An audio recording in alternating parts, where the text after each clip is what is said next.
तो दोस्तों ABC coaching YouTube channel में आप सभी का स्वागत है। आज की इस वीडियो में क्लास 8 विषय विज्ञान के most important VBI objective question बताने वाला हूं, जो कि आपकी बोर्ड परीक्षा के लिए काफी इंपॉर्टेंट है। इसी से आपकी परीक्षा में प्रश्न पूछे जाएंगे, तो सभी छात्र इस वीडियो को शुरू से लेकर अंत तक देखेंगे। बताए गए सभी क्वेश्चन को आप अपने कॉपी में नोट कर लीजिए और परीक्षा से पहले इसको अच्छे से रिविजन कर लीजिएगा, याद जरूर कर लीजिएगा। और आप सभी से रिक्वेस्ट है कि आप हमारे चैनल पर नए हैं तो चैनल को सब्सक्राइब करने के साथ बेल आइकन को प्रेस कर लें। वीडियो अच्छी लगे तो वीडियो को लाइक अपने सभी दोस्तों के साथ शेयर जरूर करेंगे। तो चलिए दोस्तों क्वेश्चन की ओर चलते हैं। तो देखिए दोस्तों, सबसे पहला क्वेश्चन आप हमारे स्क्रीन पर देख पा रहे हैं। यहाँ पे लिखा है कि सजीव के शरीर की संरचनात्मक और क्रियात्मक इकाई है। दोस्तों आप यहाँ पे देख पा रहे हैं कि यहाँ पे 4 ऑप्शन दिया गया है। इसी प्रकार से जो है आपकी बोर्ड परीक्षा में 4 ऑप्शन दिए जाएंगे और जो आपका सही रहेगा उसको जो है आपको ओमार्कशीट पर गोले को काला करते हुए आपको वहां पे बताना है। ठीक है, आपको जो है गोले को किस तरीके से काला करना है इसके बारे में मैं आप लोगों को वीडियो पहले ही बताया हूं, उसको अच्छे से आप लोग देख लीजिएगा। उसमें गोले को काला करने में मिस्टेक नहीं कीजिएगा और आप 1 महीना पहले जो है गोले को काला किस तरह करना है उसको आप लोग जो है अच्छे से प्रैक्टिस कर देंगे। मैं जो है पीडीएफ के माध्यम से जो है आपको व्हाट्सएप और टेलीग्राम पर जो है कि मार्कशीट का जो है जीरोक्स मैं आपको भेज दूंगा। ठीक है, तो चलिए दोस्तों क्वेश्चन के चलते इसका मैं आंसर बता देता हूं। देखिए यहाँ पे क्वेश्चन ये था कि सजीव के शरीर की संरचनात्मक और क्रियात्मक इकाई है। तो दोस्तों इसका आंसर आएगा कोशिका, ऑप्शन नंबर ए।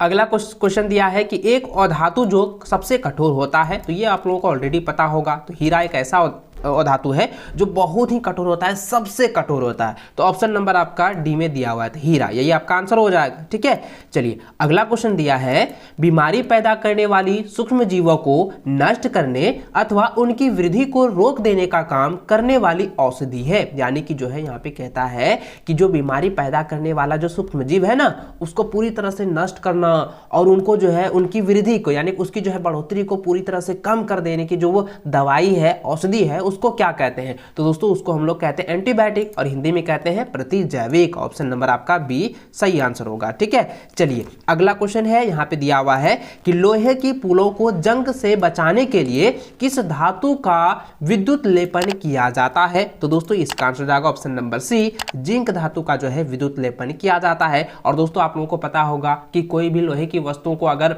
खुली जगह में छोड़ दिया जाए तो उसको धीरे धीरे जो है भूरे रंग की एक परत जम जाती है, जिसको हम लोग क्षय की प्रक्रिया कहते हैं, जिसको हम जंग लगना कहते हैं या जंग कहते हैं। ठीक है, तो उसको हमको रोकने के लिए जो है विद्युत लेपन का प्रयोग करते हैं, जिंक का जो है लेपन करते हैं, पेंट का प्रयोग करते हैं या जस्ताकरण का जो हम लोग प्रयोग करते हैं। तो ठीक है, तो यहाँ पे जस्ताकरण तो नहीं दिया है, तो यहाँ पे सिर्फ जिंक दिया है, तो आपको यहाँ पे जिंक लगा देना है। ठीक है, ये आपका आंसर हो जाएगा और इसी से आपका जो है नंबर मिल जाएगा। चलिए अगला क्वेश्चन देखिए दोस्तों, 5वां नंबर यहाँ पे दिया गया है कि वृषण एवं अंडाशय द्वारा स्रावित हार्मोन कहलाता है। तो इसको हम लोग कहते हैं लैंगिक हार्मोन, जो ऑप्शन नंबर बी इसका सही आंसर होगा। अगला क्वेश्चन 6 नंबर दिया है कि गिरते हुए आम पर कौन सा बल लगता है? देखिए मैंने आपको पहले बताया था ना, कोई भी वस्तु अगर पृथ्वी की ओर या हमारे धरती की ओर जो है आकर्षित हो रही है, गिर रही है, तो उस पर कौन सा बल का प्रयोग किया गया है, कौन सा बल का वहां पे प्रतिपालन हो रहा है। और मैंने बताया था दोस्तों एक उदाहरण के तौर पर, ठीक है, एक भिखारी का उदाहरण देकर मैंने आपको पहले भी बताया हुआ था। तो दोस्तों यहाँ पे जो है इसका आंसर क्या हो जाएगा? गुरुत्वाकर्षण बल, क्योंकि गुरुत्वाकर्षण बल के कारण ही किसी भी वस्तु को जो है पृथ्वी अपने ओर आकर्षित कर लेती है और जैसे कि हमें पता लगता है कि वो जो है हमारे पृथ्वी की ओर जो है बल लगते हुए जो है गिर रही है। ठीक है, तो ये ऑप्शन नंबर इसका सी जो है सही आंसर होगा।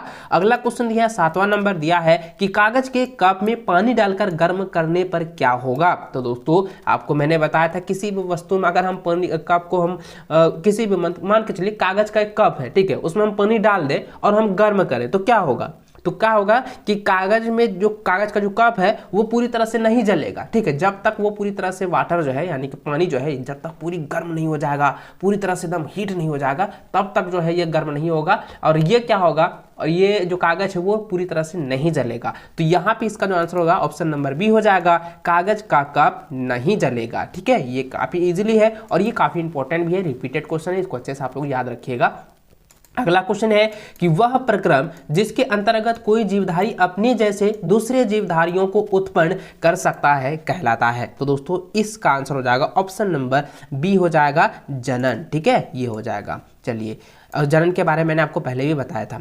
अगला क्वेश्चन है कि इंद्रधनुष बनने के पीछे कौन सी प्रक्रिया निहित है, यानी कि कौन सी प्रक्रिया होती है। तो दोस्तों इसका आंसर होता है वर्ण विक्षेपण, यानी कि जो हम लोग बारिश के समय में देखते हैं कि इंद्रधनुष उत्पन्न होता है, जिसको हम लोग कहते हैं पनसोखा देहाती भाषा में। तो पनसोखा जब उत्पन्न होता है, इंद्रधनुष जब उत्पन्न होता है, ठीक है, तो वो किस प्रक्रिया से होती है, तो वर्ण विक्षेपण के कारण ही यह उत्पन्न होती है, यह संभव हो पाता है। तो ऑप्शन नंबर सी इसका सही आंसर होगा। अगला क्वेश्चन है कि रबी फसल का उदाहरण है, तो रबी फसल का उदाहरण क्या है, गेहूं, जो कि ऑप्शन नंबर सी में दिया हुआ है। अगला क्वेश्चन है कि सूर्य का सबसे बड़ा ग्रह है, तो ये दोस्तों काफी इजीली है और इसका आप लोगों को पता होगा कि सूर्य के सबसे बड़ा ग्रह क्या है, बृहस्पति है। ठीक है, चलिए अगला क्वेश्चन 12 नंबर दिया है कि ग्रह की परिक्रमा करने वाले खगोलीय पिंड को क्या कहते हैं। तो खगोलीय पिंड को हम लोग क्या कहते हैं, देखिए यहाँ पे जो है ग्रह के चारों ओर परिक्रमा लगा रही है, तो ग्रह के जब चारों ओर परिक्रमा लगाएगी तो उसको हम लोग उपग्रह कहते हैं। तो ऑप्शन नंबर आपका ए सही आंसर होगा, उपग्रह।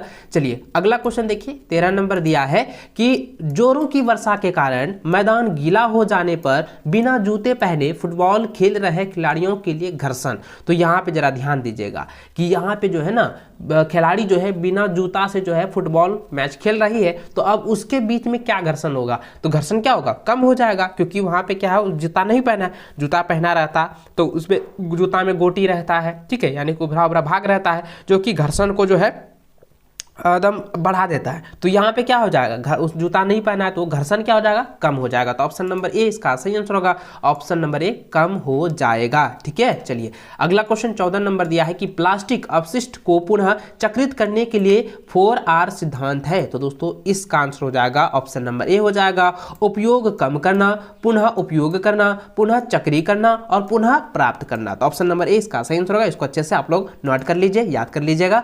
अगला क्वेश्चन है कि टीन के 2 डिब्बों और डोरी से बने खिलौना टेलीफोन से जब 2 व्यक्ति बोलने सुनने की क्रिया करते हैं तब एक दूसरे की बात सुनाई देते हैं, इनमें ध्वनि का संचरण होता है। तो दोस्तों ये एक तनिक डोरी है, ठीक है, तनिक डोरी में क्या इसका होगा, तो इसमें जो है ध्यान दीजिएगा कि 2 डिब्बा है, ठीक है, 2 डिब्बा है और 2 कोई बच्चा है जो कि खिलौनों से जो है वो टेलीफोन बनाया है, डिब्बों से टेलीफोन बनाया है और उसके बीच जो है एकदम डोरी बंधा हुआ है, तो कि इधर से कोई आवाज दे रहा है तो उधर जो है दूसरे व्यक्ति को सुनाई दे रहा है, दूसरे बच्चों को सुनाई दे रहा है। तो अब ये किसके माध्यम से हो रहा है, तो यहाँ पे हो जाएगा ये डोरी के माध्यम से जो है आवाज जो है आदान प्रदान हो रही है, यानी कि इधर से उधर जा रही है, तो डोरी के माध्यम से। ऑप्शन नंबर इसका बी इसका सही आंसर होगा।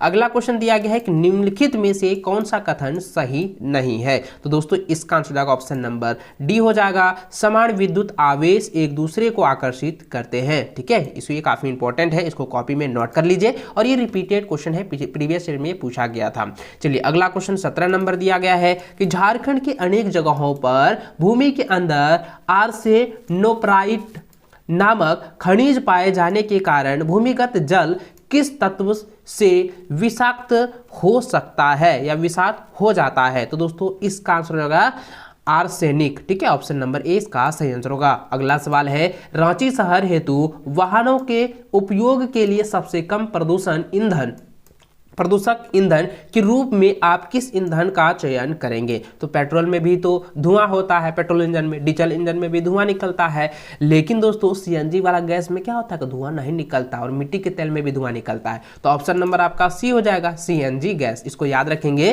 कि सीएनजी से जो है कोई भी प्रदूषण नहीं होता है। ठीक है, जहां पे आप जैसे कहेगा कि प्रदूषक ईंधन के रूप में हम लोग प्रयोग करेंगे तो वो कौन सा ईंधन होगा, तो डायरेक्ट आपको लगा देना है सीएनजी गैस। ठीक है, चलिए अगला क्वेश्चन देखिए 19 नंबर यहां पे दिया गया है कि ब्रेड यानी कि डबल रोटी या इडली फूल जाती है, इसका कारण है। तो देखिए ब्रेड यानी कि डबल रोटी और इडली जो है फूल जाती है, तो उसका क्या कारण है। तो दोस्तों इसका कारण है कि यीस्ट कोशिकाओं की वृद्धि के कारण जो है यह फूल जाता है। ठीक है, याद रखेंगे डबल रोटी और इडली जो है क्यों फूलता है, यीस्ट कोशिकाओं की वृद्धि के कारण फूलता है। तो ऑप्शन नंबर सी इसका सही आंसर होगा। अगला क्वेश्चन देखिए यहाँ पे दिया गया है सूक्ष्म जीवों द्वारा होने वाले ऐसे रोग जो एक संक्रमित व्यक्ति से स्वस्थ व्यक्ति में वायु, जल, भोजन या कायिक संपर्क द्वारा फैलते हैं क्या कहलाते हैं? तो दोस्तों इसको कहते हैं संचरणीय रोग। ऑप्शन नंबर ए इसका सही आंसर होगा।